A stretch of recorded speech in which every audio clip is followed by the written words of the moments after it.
అందరికీ నమస్కారం. నేను మీ హరిప్రియ.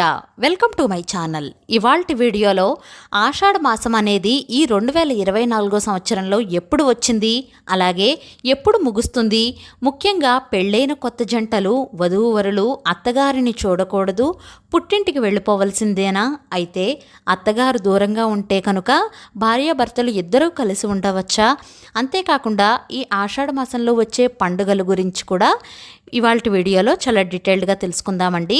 అంతేకాకుండా దానితో పాటుగా గోరింటాకు ఎందుకు పెట్టుకోవాలి అనే విషయాలన్నీ కూడా తెలుసుకుందాం.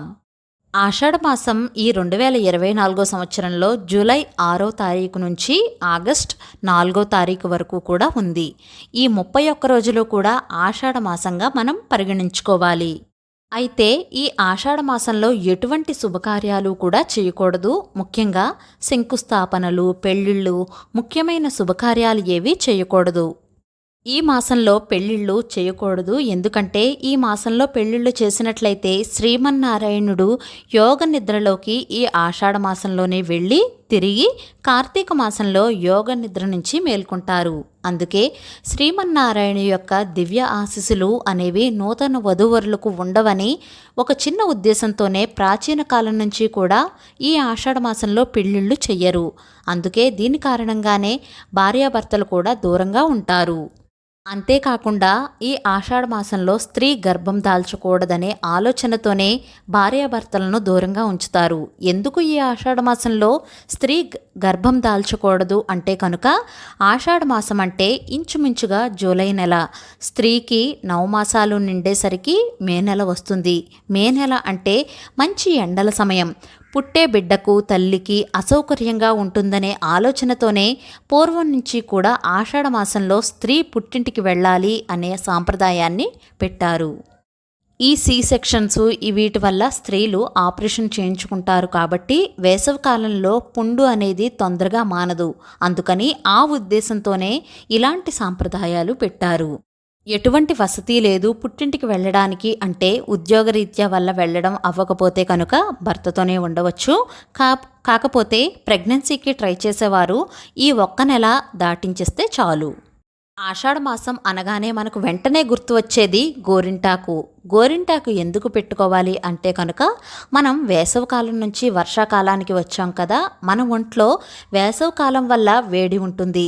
జూన్ జూలై నెలలో ఈ ఆషాఢ మాసంలో వచ్చే రోజుల్లో చాలామంది అనారోగ్యం పాలవుతూ ఉంటారు. అలా కాకుండా మన ఒంట్లో ఉన్న వేడి పోవడానికి గోరింటాకును పెట్టుకుంటారు.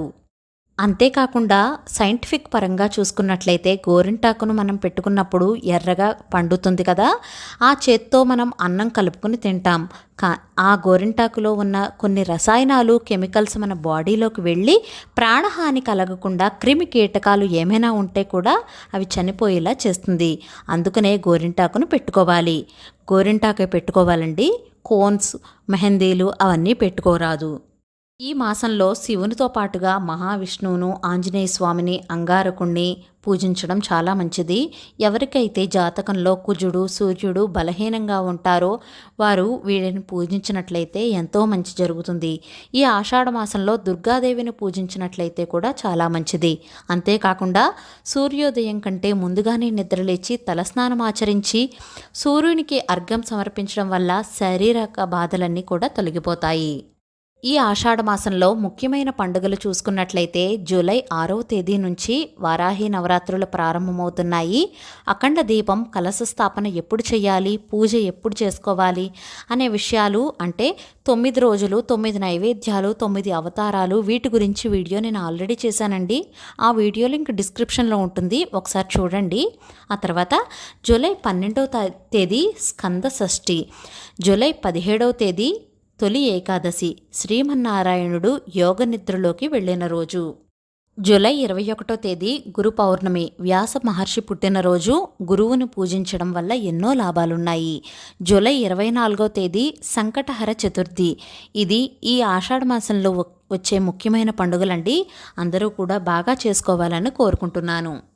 తెలిసింది కదండి. ఈ ఆషాఢ మాసంలో వచ్చే ముఖ్యమైన పండుగల గురించి, అలాగే భార్యాభర్తలు ఎందుకు దూరంగా ఉండాలి, గోరింటాకు ఎందుకు పెట్టుకోవాలి అనే విషయాలన్నీ చాలా డీటెయిల్డ్‌గా తెలుసుకున్నాం కదండి.